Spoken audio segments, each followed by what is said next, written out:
Olá pessoal, tudo bom com vocês? Eu sou o professor Carlos Eduardo, estaremos juntos nas aulas de matemática e suas tecnologias. E na aula de hoje falaremos sobre a inteligência artificial no entretenimento.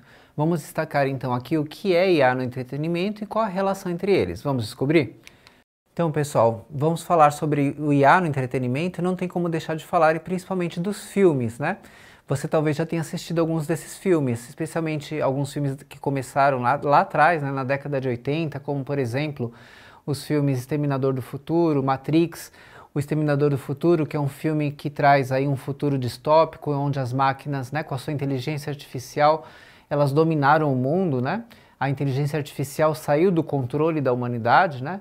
E é um filme, né, que já foi produzido já faz um bom tempo, né, no caso aí 84, né, 1984. Matrix também, que talvez alguns de vocês conheçam, né, ele aborda uma mistura de realidade virtual e mundo real, né. Então é bem interessante você conhecer um pouco mais do entretenimento, porque você vai perceber como esses filmes eles estavam adiantados em relação à tecnologia, à inteligência artificial. E cada vez mais, né, essas previsões dos filmes nós estamos vendo se tornar realidade, né? Mas lógico que não chega perto ainda, né? Tem muitas coisas mais avançadas ainda nesses filmes, mas é bem bacana vocês verem isso como o entretenimento está antecipando sempre, né? Está sempre à frente mostrando novidades que na sequência muitas delas se tornam realidade. Então pessoal, vamos continuar agora falando do Pacífico. O Pacífico também gosta bastante de filmes, entretenimento, principalmente esses de ficção científica, que trazem, né, muita informação sobre inteligência artificial, é bem bacana, né? Mas vamos ver o que ele está aprendendo, né? Ele está aprendendo ainda com a ajuda do Scratch, mais matemática, vamos ver o que ele está fazendo agora nessa plataforma de programação. Ele está conhecendo mais detalhes sobre as estruturas de seleção para tomada de decisão. Então aqui tem alguns blocos específicos que são bem bacanas para você construir uma estrutura lógica, né? Então, por exemplo, ali se você olhar mais à esquerda, tem um bloco ali que traz se, então, né? Aí depois se você olhar o segundo ali é se então, mas tem uma outra condição mais embaixo, ó, se não, que seria a alternativa, né? Aí você pode entender melhor como que funciona se você ver ali o exemplo, né? Se você ver, por exemplo, se a média, né, ela for igual a 7, né? Ou, na verdade, se ela for maior que 7 ou ela for igual a 7, ó, o que vai acontecer? Resultado, diga aprovado. Se não, que seria a alternativa, reprovado, né? Média 7 ou maior que 7 aprovado, ou se não, reprovado. Então, é uma estrutura lógica padrão, né? Você coloca a primeira opção, né, como sendo C, e aí você dá as condições para satisfazer aquele C, e depois você coloca a alternativa, que seria o C não, seria a segunda hipótese, caso não seja satisfeita a primeira informação, né? Então, essa seleção de decisão ela é muito usada para programar e ela traz por trás uma lógica matemática, porque a lógica matemática ela trabalha bastante com essas possibilidades, né?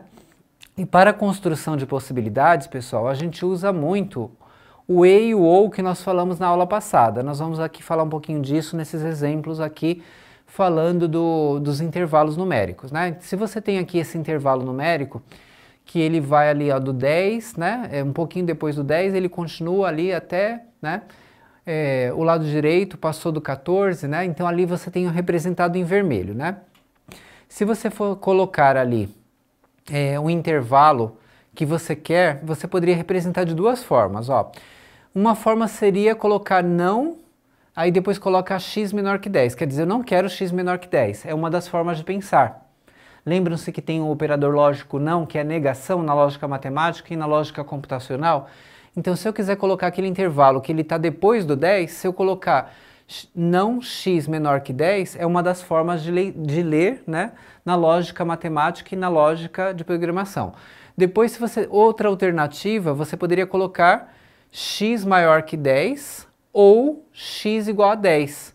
Lembram-se que a gente falou do ou na aula passada, né? O ou, né, uma das condições é suficiente, né, para satisfazer, para ser verdadeiro. Então, é uma forma de estruturar, você vai encontrar esses blocos lá no Scratch para colocar o ou, para colocar o e aí você consegue compor diferentes estruturas, né, fazendo aí a mudança aí dos valores, dos números, ou do e, do ou, para você poder trabalhar lá e pensar matematicamente e também na lógica aí da estrutura da programação. Aqui nesse intervalo, observem, né? Ele vai do 8 até o 12 ali na reta, né? Então ele tem os limites, 8 até 12. Matematicamente, né, o que, que a gente tem? Né? Eu poderia construir 8 menor ou igual a x menor que 12, que seria aquele intervalo matematicamente. Lembrando que aqui está menor ou igual separados, né? Porque na matemática tem aquele menor ou igual que você coloca um traço embaixo, vocês devem conhecer, né? Mas aqui na lógica de programação a gente coloca o menor e o igual do lado para indicar menor ou igual, tá? Então, se eu for implementar agora no Scratch, eu poderia escrever, por exemplo, olha ali na estrutura que está verde, né? O x está laranja e depois, ó, x maior que 8 e x menor que 12. Ali é o e, tá vendo? Ó, tem que atender as duas condições para dar aquela estrutura ali do segmento de reta. Ou o x igual a 8 também seria uma opção ali dando como alternativa. Essa estrutura me ajudaria a chegar naquele segmento, né, que está em vermelho ali na figura. Então, vocês podem trabalhar esses intervalos também, testar, construir lá no Scratch, é bem interessante. É só buscar a cor do bloco também, é igual está aqui no exemplo, que vocês vão encontrar facilmente, aí vocês levam lá para a área de script e depois vocês vão ver o resultado lá no palco, né, onde está ali o gato, que é a área que mostra os resultados dos programas, ok? Então, pessoal, esse aqui é para vocês pensarem, tá? Vocês já vão ter agora, daqui um instante, um tempinho para pensar. Então, aqui é uma tabela do imposto de renda que traz as faixas de informações de acordo, né, com os salários, né, as faixas de valores. Se você recebe ali de R$ 1.903 até 2.826, aí tem as faixas de informações, a faixa 1, 2, 3 e 4. E ali tem as alíquotas, que seria o quanto que você vai contribuir de acordo com a sua quanto você vai pagar de acordo com a sua faixa de salário, tá? Então agora a pergunta para vocês pensarem e escolher a alternativa e o intervalo correto, ó. A representação do intervalo que pagará 22,5%. Qual será? Agora é com vocês. Então, pessoal, se vocês escolheram ali, vocês conseguiram, né, chegar na C com certeza, né? Estão aqui de volta.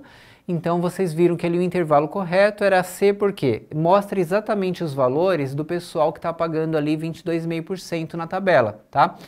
E a gente construiu ali com menor e menor ou igual. Lembrando que aqui a gente colocou a representação matemática mesmo, menor ou menor ou igual. Ali o menor, se vocês observarem, ou menor ou igual, tem o traço embaixo, né? Mas no Scratch você não usa esse menor ou igual com traço embaixo, você usa o menor e depois coloca o símbolo do igual, tá?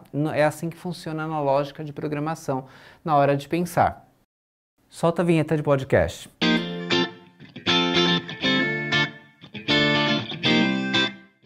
Então, pessoal, nesse podcast que eu trouxe para vocês, está bem interessante para vocês pensarem mais sobre o tema da aula de hoje, né? O IA no entretenimento, né?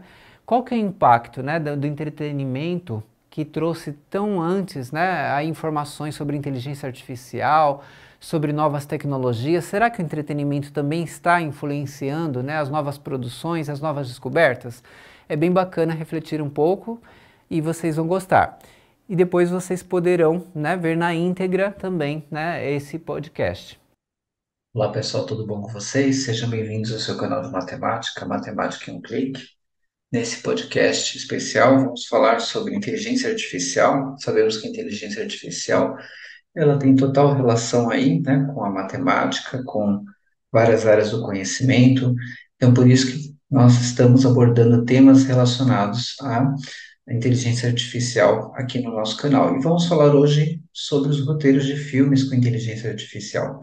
Então, sem dúvida, né, quando pensamos em entretenimento e inteligência artificial, é incrível quantos temas, quantos filmes já foram feitos desde os anos 80, principalmente, onde a gente tem ali uma jornada, né, a percorrer, um histórico de filmes bem interessantes que já exploravam a inteligência artificial muito antes do que nós temos hoje como inteligência artificial disponível para a sociedade. Então, nesse episódio, vamos explorar alguns filmes icônicos das últimas décadas que apresentaram roteiros, então, com essa temática, IA ou inteligência artificial. Então, vamos aqui começar a nossa jornada. Vamos falar primeiramente de Runner, 1982.